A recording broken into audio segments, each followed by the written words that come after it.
We're back on Nittany Game Week, a little past midterms. Anytime we enter the classroom with our coaches, you know it's an upper-level course. The Nittany Lions enter the final month of the regular season, should be elevating their game as they get to know their system and players better and better. Repetition breeds familiarity. Coach Paterno, Coach Bradley, they better be on their game heading to sleepy Bloomington, where you could doze off and wake up staring at a nightmare on the scoreboard. Well, just like this segment, you better start fast, so let's get right into it. You better be ready to go. Look at the difference in margin of victory between playing in Penn State and playing at Bloomington, Indiana. A totally different environment, Tom.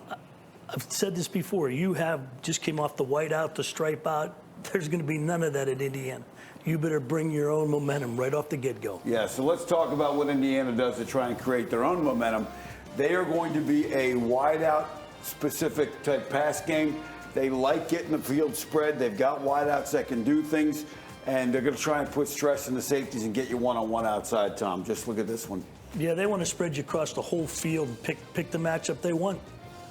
And they do a nice job going up and getting the ball if they do a good job. Now, they'll be a little unsettled at quarterback because they're not sure about their guy, and we'll talk about that later on. Now, part of their pass game, tight ends are not really a factor, but the running backs, 46 catches in 8 games. That's a good number. It's almost 6 per game.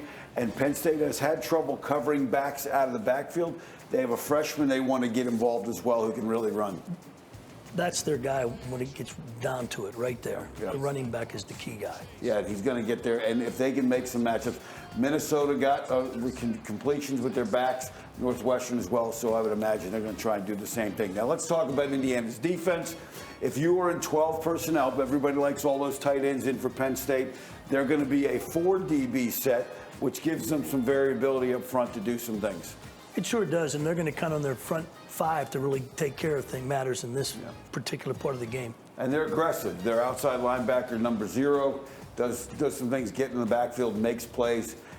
He's been a force for them. Now, when you get into the next segment, again, Penn State likes a lot of 3 wide receiver things with 1 tight end, 11 personnel, which we talked about. Now they're in a 5 DB set, 1, 2, 3, 4, 5.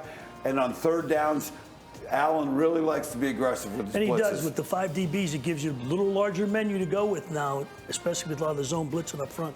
Yeah, they're going to come after you and see what they can get done. Now, when we look at Penn State last week, let's take a look at a couple things from last week with Penn State. One of the things they did really, really well, they got after the wide-out screens, which will take that, again, away from Indiana. But Indiana, be ready to look for them to pump this thing out and get behind them. They kept the yards after catch for Ohio State down 23% by great tackling in the open field. Tremendous job in the secondary, coming up, getting hands in the proper place, getting leverage, and getting rid of the blockers. Yeah, I mean, this is just a great play out in the open field right there, beating a tight end's block. Now, something else I want to talk about from last week. They did a good job in some of that stuff. We talked about the tight end going into this game. Ohio State did a nice job. Because Marvin Harrison was doing a good job beating them one-on-one, they've got 2 guys covering Harrison now, which now puts pressure with the running back and your tight end coverage on your linebackers. And one of the things you hear it all the time in coaching, bad eyes. Get your eyes in the right place. And here's a play again, red zone situation. Half roll, the linebacker loses the tight end. Now he's walking into the end zone for touch. Not walking, breaking some tackles. That said, I wouldn't want to tackle that big guy either. One last play I want to talk about, and a lot of people very critical of Sean Clifford on the last pick 6. One of the things you do on this screen is the quarterback is looking left first. So he doesn't see what's going on over here, and then he's going to come back right.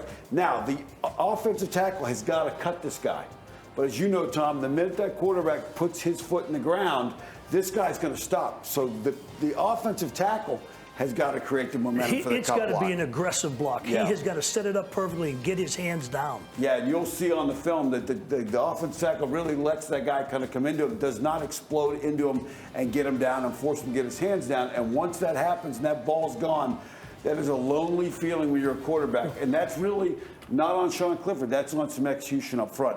But again, execution is going to be critical from the start this week.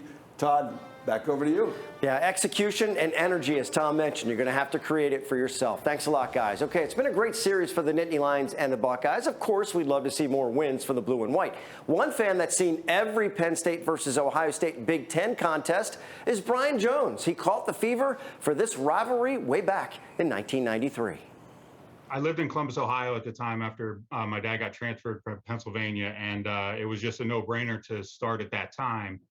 And just being a huge Penn State fan my whole life, that game solidified it. I was actually able to sneak down on the field after the game because there were so few fans left in the crowd because of the weather. And actually had a nice conversation with Kerry Collins down on the field after that game. It was very memorable and made me want to just keep on going. And of course, Brian has plans to be back in Columbus for next year's game. Time to take a break. When we come back, our Impact interview. We just keep lining up big-time guests. Steelers head coach Mike Tomlin joins us to talk about the impact college football's had on him and his family. The Super Bowl winning coach is up next when Nittany Game Week returns.